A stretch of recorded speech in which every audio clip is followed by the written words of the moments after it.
Hello,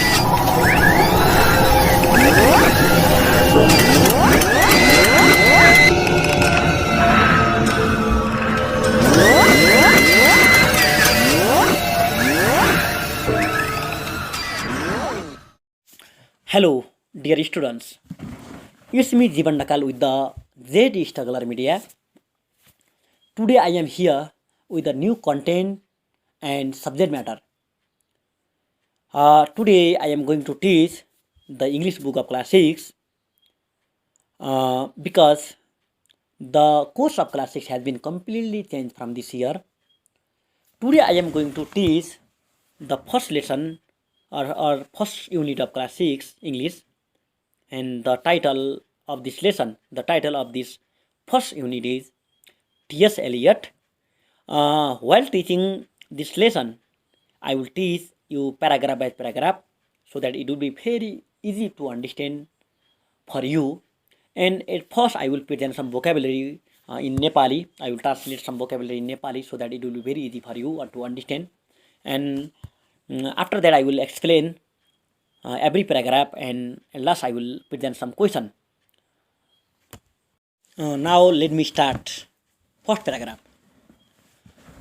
At first I read this paragraph, after that I will present some word meaning. T.S. Eliot is a great American-born English poet, playwright and literary critic. His full name was Thomas Easton Eliot. He was born on September 26, 1888 in Missouri to Henry Ware Eliot and Charles Temple Easton.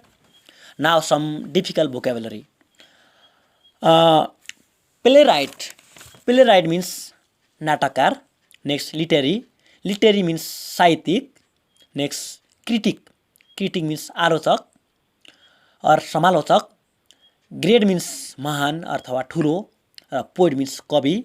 Full name means पूरा नाम. Now let me explain this paragraph. T.S. Eliot is a great American-born English poet, playwright and literary critic. T.S. Eliot is a great American-born English poet, playwright and literary critic. T.S. Eliot एउटा महान American एउटा कवि, नाटककार र साहित्यिक समालोचक पनि हुन्. His full name was Thomas Easton Eliot. His full name was Thomas Easton Eliot. It means Thomas Easton Eliot is his full name. उनको पूरा नाम Thomas Easton Eliot. He was born on September 26, 1888. उनको जन्म September 26, 1888 मा भएको थियो. In Missouri means that is the place where he was born. It means he was born in Missouri. उनको जन्म मिसौरी भन्ने ठाउँमा भएको थियो. Next to Henry Ware Eliot and Charles Temple Easton. Henry Ware Eliot and Charles Temple Easton are his parents. Henry Ware Eliot is his father and Charles Temple Easton is his mother. Henry Ware Eliot उनको बुवाको नाम हो भने Charles Temple Easton को मम्मीको नाम हो. Now some question from this paragraph. Who is T.S. Eliot? Who is T.S. Eliot? Next. What is his full name? What is his full name? When was T.S. born? When was T.S. born? Next. Where was he born? Where was he born? Who are his parents? Who are his parents? What is his mother's name? What is his mother's name? What is his father's name? What is his father's name? Now second paragraph.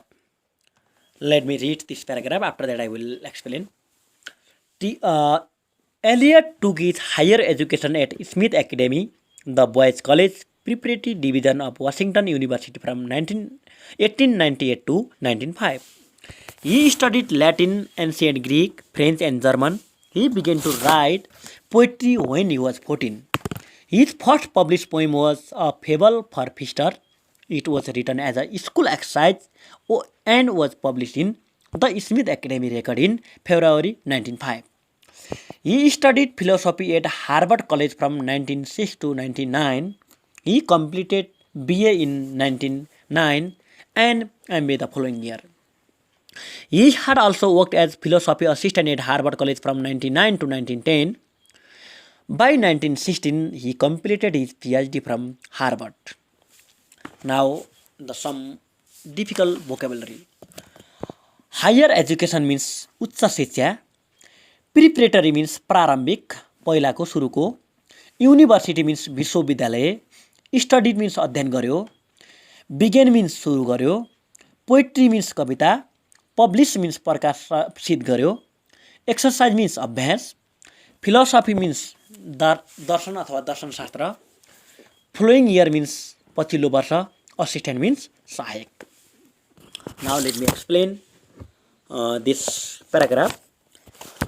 Eliot took his higher education at Smith Academy, the Boys College Preparatory Division of Washington University from 1898 to 1905. T.S. एलियटले आफ्नो उच्च शिक्षा जुन Smith academy जुन boys college preparatory division of वाशिङटन university from 1909 to 1905 बाट गरेका थिए। उनले 1992 82 देखि 1905 सम्म जुन वाशिङटन युनिभर्सिटीको एउटा प्रिपरेटरी डिभिजन अफ त्यो बोयज कलेज जुन स्मिथ एकाडेमीबाट उनले उच्च शिक्षा हासिल गरेका थिए। Next question, he studied Latin, ancient Greek, French and German. उनले ल्याटिन, एन्सियन्ट ग्रीक, फ्रेन्च र जर्मन यी चारवटा भाषा अध्ययन गरेका थिए। र next thing, he began to write poetry when he was 14। जब उनी 14 वर्षका भए उनले जुन यो कविताहरू लेख्न सुरु गरे। His first publish poem was a fable for feasters. उनले सबैभन्दा पहिला प्रकाशित poem a fable for feasters हो। It was written as a school exercise and was publish in the Smith academy record in February 1905। जुन यो fable for फिस्टर भन्ने poem जुन TS एलियटलाई आफ्नो क्लासमा स्कुल एक्सर्साइजको रूपमा लेख्न भनेर उनको क्लास टिचरले दिएका थिए। त्यतिखेर उनले पब्लिस गर्नको लागि नभएर त्यसमा स्कुल एक्सर्साइजको रूपमा उनले गरेका थिए र was publish in the Smith academy record in February 1905। 1905 मा फेब्रुअरी महिनामा उनले स्मिथ एकाडेमीको रेकर्डमा जुन यो पोइम पब्लिस भएको थियो। He studied philosophy at Harvard college from 1906 to 1999। 1906 देखि 1909 सम्म उनले हार्वर्ड कलेजमा फिलोसफी अथवा दर्शनशास्त्र पनि अध्ययन गरेका थिए। He completed BA in 99 and MA the following year. He completed BA in 99। उनले 99 मा उनले आफ्नो बिए पास गरेका थिए। And MA the following year means पछिल्लो वर्ष 1910 मा उनले आफ्नो एमए पनि पास गरेका थिए। ही had also worked as the philosophy assistant at Harvard College from 1909 to 1910। उनले 1909 देखि 1910 सम्म एक वर्ष फिलोसफी असिस्टेन्ट दार्शनिक सहायकको रूपमा पनि उनले त्यहाँ जुन त्यो हार्वर्ड कलेजमा काम गरेका थिए। र by 1916 he completed his PhD from Harvard. 1916 सम्म उनले हार्वर्ड कलेजबाट पिएचडी पास गरिसकेका थिए। Now some important question from second paragraph. Let me start. First number, where did T.S. Eliot take his higher education? Where did T.S. Eliot take his higher education? Next question, which language did he study? Which language did he study? Next question, when did he begin to write poetry? When did he begin to write poetry? Fourth number, what is his first published poem? What is his first published poem? Fifth number, where was his first poem published? Where was his first poem published? Sixth number, when was his first poem published in the Smith Academy record? When was his first poem published in the Smith Academy record? Seventh number, what did he study in Harvard College? What did he study in Harvard College? Next question, where did he study philosophy? Where did he study philosophy? Next question, when did Eliot study philosophy? When did Eliot study philosophy? Next question, when did T.S. pass BA? When did T.S. pass BA? Next question, when did he pass MA? When did he pass MA? Next question, where did he work as a philosophy assistant? Where did he work as a philosophy assistant? Next question, where did he work as a philosophy assistant? When did he work as a philosophy assistant? Next question. What was his post when he worked in Harvard College? What was his post when he worked in Harvard College? Next question. When did he pass PhD? When did he pass PhD? Next question. Where did he pass PhD? Where did he pass PhD? Next question. What is the full form of BA? What is the full form of BA? Now I tell the answer of these questions. The full form of BA is Bachelor of Arts. Bachelor of Arts. Next, what is the full form of MA? The full form of MA is Master of Arts. The full form of MA is Master of Arts. Next question, what is the full form of PhD? What is the full form of PhD? The full form of PhD is Doctor of Philosophy. Doctor of Philosophy. Now, third paragraph. Let me read this paragraph. After that, I will present some question, explain, and I will also present some word meaning. Let me read now. He suffered from hernia in his childhood. His parents hired an Irish nurse to look after him. His nurse was a Catholic. This could have been a reason for his attachment and inclination toward Catholicism. From his childhood, his writings are deeply influenced by the biblical stories, myth, and its teaching from the very time he adopted Catholicism. Now some important vocabulary from this paragraph. Let me start now. Suffered means ग्रसित भयो अथवा सतायो. Hernia means एक प्रकारको रोग. Hired means भाडामा लियो. Iris means आयरल्यान्डको बासिन्दा अथवा आयरल्यान्डको मानिस. नर्स means परिचारिका. लुक आफ्टर means हेरचाह गर्नु. क्याथोलिक means क्याथोलिक चर्चको सदस्य. रिजन means कारण. अट्याचमेन्ट means समर्पण. इन्क्लिनेसन means झुकाव अथवा चाहना. टुवर्ड means तिर. Catholicism means क्याथोलिकवाद. चाइल्डहुड means बाल्यकाल. डिपली means गहिरो रूपमा. इन्फ्लुएन्स means प्रभावित भयो. बिब्लिकल स्टोरीज means बाइबल सम्बन्धी कथाहरू. मिथ means पौराणिक कथाहरू. Teachings means सिकाइहरू. र एडप्टेड means ग्रहण गर्यो. Let me explain this paragraph. He suffered from hernia in his childhood. He suffered from hernia in his childhood. उनी अथवा टिएस एलियट आफ्नो बाल्यकालमा हर्नियस भन्ने एउटा रोगबाट ग्रसित थिए अथवा उनलाई एउटा रोग लागेको थियो. हर्निया भन्ने रोग लागेको थियो. His parents hired an Irish nurse to look after him. उनलाई हेरचाह गर्नको लागि उसका प्यारेन्टले एउटा इरिस नर्स अथवा आयरल्यान्डकी नर्सलाई भाडामा ल्याएका थिए अथवा पैसा तिरेर ल्याएका थिए. His nurse was Catholic. TS एलियटको नर्स जुन परिचारिका क्याथोलिक अथवा क्याथोलिक चर्चको सदस्य थिइन्. र this could have been a reason for his attachment and inclination toward Catholicism from his childhood. त्यही कारणले गर्दा उसको नर्स क्याथोलिक भएको कारणले गर्दा टिएस एलियटको क्याथोलिसिजमप्रति अथवा क्याथोलिकवादप्रति उसको अट्याचमेन्ट अथवा इन्क्लिनेसन समर्पण तथा झुकाव रह्यो अथवा क्याथोलिजमप्रति उनको झुकाव अथवा चाहना बढ्यो. His writings are deeply influence by the biblical stories, myth and its teaching from the very time he adopted Catholicism. His writing are deeply influenced by the biblical stories. उसका अथवा टिएस एलियटका लेखहरू बिब्लिकल स्टोरी अथवा Bible सम्बन्धी कथाहरू, myth पौराणिक कथाहरू र its teaching from the very time he adapted Catholicism. उनको सानैदेखि उसको नर्सले अथवा उसको क्याथोलिक नर्सलेको सिकाइ अथवा उनले पढाएका कुराहरू र बाइबल सम्बन्धी कथाहरूबाट उनका राइटिङहरू लेखहरू प्रभावित छन् र उनले त्यो बाइबल सम्बन्धी कुराहरू पनि उनको राइटिङमा उनको लेखमा समेटेका छन्. Now some very important questions from third paragraph. Let me start. Listen carefully.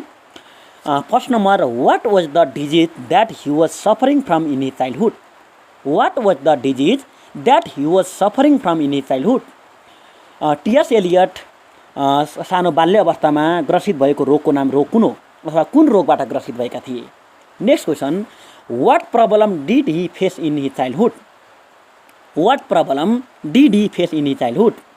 TS Eliot आफ्नो बाल्य अवस्थामा कुन समस्या झेल्नु पर्यो अथवा टिएस एलियटले आफ्नो बाल्य अवस्थामा कस्तो समस्या झेले अथवा के समस्या झेले। Next third number when did he suffer from hernia. When did he suffer from hernia, उनी हर्निया भन्ने रोगबाट कहिले ग्रसित भए। Next who was Catholic, Catholic को थियो। Next question what is the reason for his attachment and inclination toward Catholicism. What is the reason for his attachment and inclination toward Catholicism. TS. Eliot Catholicism अथवा क्याथोलिकवादप्रति inclination अथवा attachment चाहना बढ्नुको कारण के हो। Next what made him attach and incline toward Catholicism. What made him attach and incline toward Catholicism, केले TS. एलियटलाई क्याथोलिजमप्रति झुकाव अथवा समर्पण हुन बढायो अथवा झुकाव बढायो, केले समर्पण बनायो। Next what are deeply influence by the biblical stories and myth. What are deeply influence by the biblical stories and myth, Bible सम्बन्धी कथाहरू र पौराणिक कथाहरूबाट के कुरा प्रभावित छ। Next why did Eliot adapt Catholicism. Why did Eliot adapt Catholicism, एलियटले अथवा टी.एस. एलियटले किन क्याथोलिसिजम एडप्ट गरे अथवा ग्रहण गरे अथवा किन क्याथोलिसिजमलाई फलो गरे। Next what were is writing deeply influence by. What were is writing deeply influence by, TS. एलियटका राइटिङहरू केबाट प्रभावित छन्। टी.एस. एलियटका राइटिङहरू केबाट प्रभावित छन्। Fourth paragraph first I read this paragraph, let me start. Eliot was one of the most influential poet of 20th century. His writing brought a new wave in writing poetry. His first publication, The Love Song of J. Alfred Prufrock, is regarded as a masterpiece of modernist movement. His other best-known poems in English language are Jeranson 1920, The Wasteland 1922, The Hollow Man 1922, Yes, Wednesday 1930, World Possum's Books of Practical Cats 1939, and Four Quarters 1945. He is also remembered as a great source of enlightenment in the light of religion for his 7 plays, particularly Murder in the Cathedral 1935, The Cocktail Party 1949, and The Rock of Pigeon Play 1934. He became successful to give new height to the English poetry and other forms of writing. Eliot was awarded both the Order of Merit and the Nobel Prize for Literature in 1948.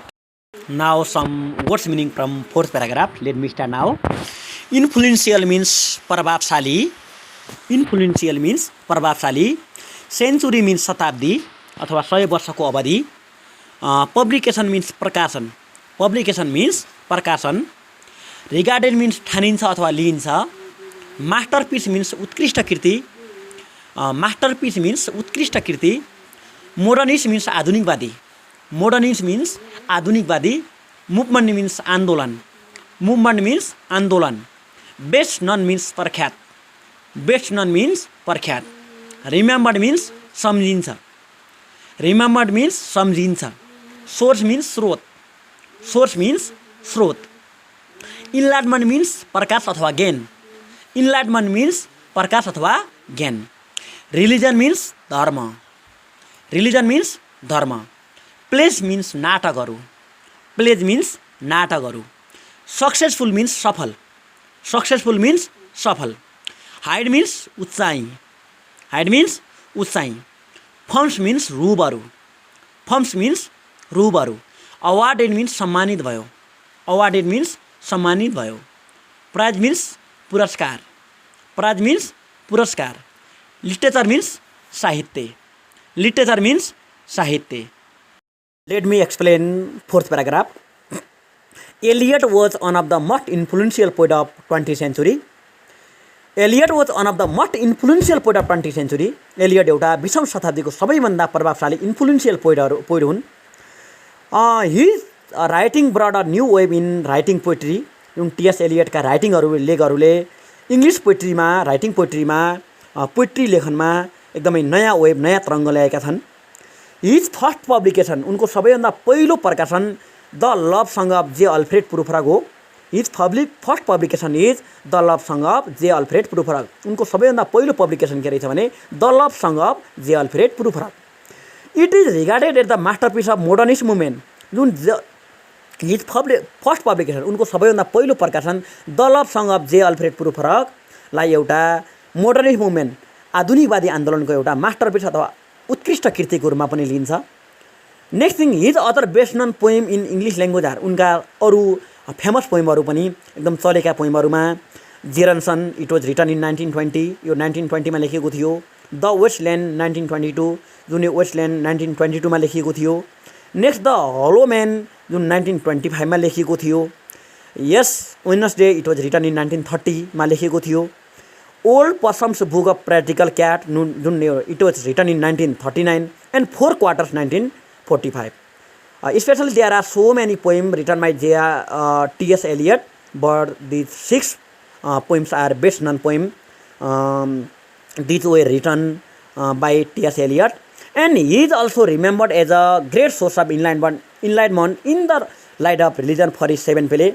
उनको 7वटा प्लेको कारण उनले 7वटा एकदमै important एकदमै religion सम्बन्धी पोइमहरू लेखेका थिए। यही 7वटा रिलिजनको कारणले गर्दा एउटा धर्मको रूपमा अथवा धर्मका एकदमै राम्रो एउटा ज्ञानको स्रोत अथवा ज्ञानको स्रोतको रूपमा उनलाई टी.एस. एलियटलाई लिन्छ। Next, he has written so many plays, especially 7 plays, and he has given main plays, especially best known plays here. Murder in the Cathedral, it was written in 1935. जुन मर्डर अफ द क्याथेड्रल यो 1935 मा लेखिएको थियो। It is play. Next the cocktail party, it was written in 1949। जुन cocktail party यो जुन play हो T.S.. एलियटले लेखेको प्ले हो जुन 1949 मा लेखेको थियो। र the rug of pigeon play जुन यो 1934 मा लेखिएको थियो। It is his play. Next, he became a successful to give new height to the English poetry and other form of writing. एउटा कविता लेखनमा र इङ्ग्लिस कवितामा र अदर फर्म अफ राइटिङ अन्य रूपहरूमा पनि अन्य जानरहरूमा पनि एकदमै न्यू हाइट अथवा नयाँ उचाइ दिन उनी सफल भएका छन्। Next, Eliot was awarded both the order of the merit and the Nobel prize for literature in 1948। It means Eliot was awarded with 2 awards with the order of the merit and Nobel Prize for literature in 1948। 1948 मा साहित्यमा T.S.. Elliott 2टा अवार्डबाट उनी सम्मानित भएका थिए। एउटा the order of the merit and next the Nobel prize. Now some very important question from 4th paragraph। Let me start. Who was one of the most influential poet of 20th century? Who was one of the most influential poet of 20th century? 20औं शताब्दीको सबैभन्दा प्रभावशाली कवि को हो? Next, what brought a new wave in writing poetry? What brought a new wave in writing poetry? कविता लेखनमा केले नयाँ तरङ्ग ल्यायो? कविता लेखनमा केले नयाँ तरङ्ग ल्यायो?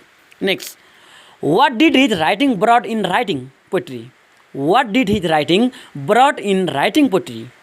उनका लेखनले राइटिङ पोट्रीमा के ल्यायो अथवा what did his writing bring in writing pottery?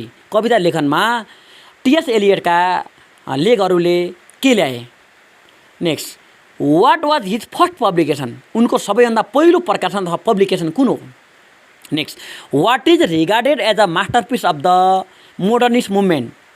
आधुनिकवादी आन्दोलनको सबैभन्दा उत्कृष्ट कृति केलाई लिइन्छ? What is regarded as a masterpiece of modernist movement? आधुनिकवादी आन्दोलनको सबैभन्दा उत्कृष्ट कृति केलाई लिइन्छ? Right any 6 best known poems in English language written by TS. Eliot. TS. एलियटले लेखेका कुनै 6वटा बेस्ट नन पोइमहरू, प्रख्यात पोइमहरू लेख। Next, what are his best known poems? उनका सबैभन्दा फेमस पोइमहरू, बेस्ट नन पोइमहरू के हुन्? राइट एनी 6वटा लेख्नुहोस्।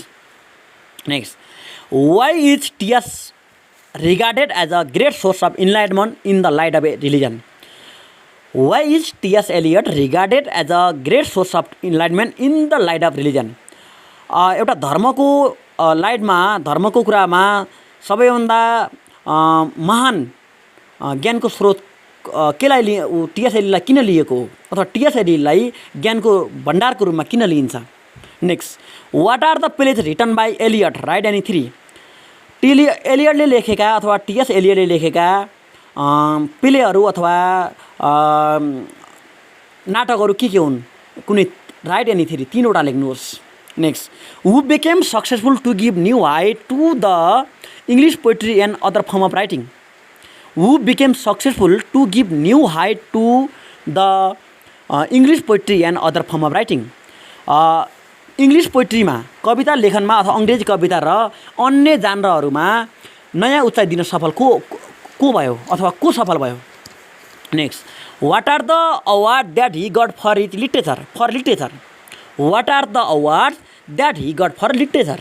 साहित्यमा उनले पाएका अवार्डहरू के हुन्। वेन वाज ही अवार्डेड, उनलाई कहिले सम्मान गरियो अथवा उनी कहिले सम्मानित भए। Next, list of the literary works of TS Eliot. TS Eliot लेखेका साहित्यिक कामहरू के हुन्। It means we have to write all the poems and all the plays written by TS Eliot. The last paragraph of the chapter TS Eliot, let me read this. Living a strong landmark in English poetry and string influence on modern English literature, TS Eliot pass away on January 4, 1965 in London. Leaving a strong landmark in English poetry and string influence on modern English literature, T.S. Eliot passed away on January 4th, 1965 in London. Now some important vocabulary or words meaning from last paragraph. Let me start. S-T-R-O-N-G, strong means बलियो. Strong means बलियो. Landmark means छाप अथवा चिन्ह. Landmark means छाप वा चिन्ह. String means स्वीकार्य अथवा राम्रो. String means स्वीकार्य अथवा उल्लेखनीय अथवा राम्रो. Influence means प्रभाव. Influence means प्रभाव. Modern means आधुनिक. Modern means आधुनिक. Pass away means स्वर्गवास भयो अथवा मर्यो. Pass away means स्वर्गवास भयो अथवा मर्यो. Now let me explain the last paragraph of T.S. Eliot. Leaving a strong landmark in English poetry and string influence on modern English literature, T.S. Eliot passed away on January 4th, 1965 in London. Leaving a strong landmark in English poetry, अङ्ग्रेजी कवितामा, English पोइट्रीमा एउटा बलियो छाप छोडेर र string influence on modern English literature, आधुनिक English लिटरेचरमा अङ्ग्रेजी साहित्यमा एउटा स्वीकार्य छाप अथवा राम्रो छाप छोडेर अथवा राम्रो प्रभाव छोडेर T S Eliot pass away on January 4th, 1965 in London. January 4th, 1965 लन्डनमा टिएस एलियट को मृत्यु भयो र अथवा टिएस एलियट वाज डाइड अथवा और pass away in on January 4th, 1965.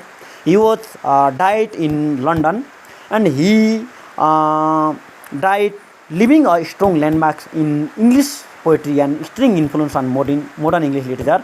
अङ्ग्रेजी साहित्यमा अथवा अङ्ग्रेजी कवितामा अथवा आधुनिक अङ्ग्रेजी साहित्यमा एउटा कहिले पनि नबिर्सने, कहिले पनि नमेटिने छाप छोडेर अथवा एकदमै राम्रो अथवा स्वीकार्य प्रभाव छोडेर उनी 1965 जनवरी 4th को दिन लन्डनमा उनको मृत्यु भयो अथवा उनले यो संसार छोडेर गए.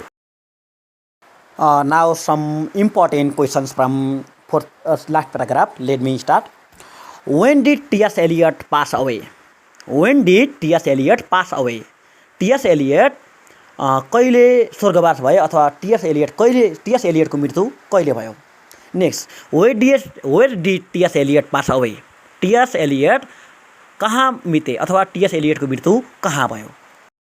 Now thank you my dear students.